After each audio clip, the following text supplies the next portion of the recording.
लातीनी अमरीकी मुल्क एक्वाडोर में मुर्गों की लड़ाई के दौरान होने वाले एक हमले के नतीजे में 12 अफराद हलाक हो गए हैं। मुकामी मीडिया के मुताबिक हमला करने वालों का ताल्लुक एक जराइम पेशा गिरोह से था, जिनके मुखालफिन मुर्गों की लड़ाई देखने आए हुए थे। सोशल मीडिया पर मौजूद हमले की फुटेज में देखा जा सकता है जाली फौजी वर्दियों में मलबूस हमलावरों ने मुर्गों की लड़ाई के लिए बनाए गए रिंग में दाखिल होकर फायरिंग शुरू कर दी, जिसके बाद लोग बचने के लिए पनाह लेते नजर आए।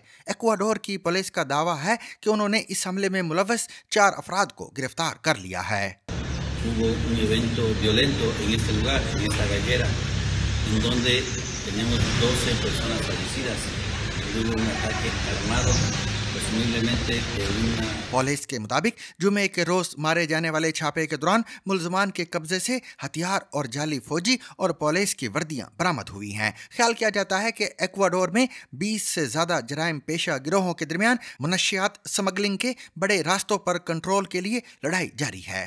इक्वाडोर के सदर डैनियल नोबोआ का कहना है कि दुनिया की 70% कोकेन अब अमेरिका और यूरोप भेजे जाने से पहले एक्वाडोर की बंदरगाहों से गुजरती है। Cada uno de los miembros de este equipo que busca ese nuevo Ecuador. Yo sí denuncio ante mi pueblo। ये मनशियात पड़ोसी ममालिक कोलंबिया और पेरू से एक्वाडोर में स्मगल की जाती है, जिनका शुमार दुनिया में कोकेन बनाने वाले सबसे बड़े ममालिक में होता है। रवां बरस जनवरी में एक्वाडोर में 781 अफराद कत्ल हुए, जिनमें से कई का ताल्लुक मनशियात के गैर कानूनी कारोबार से था।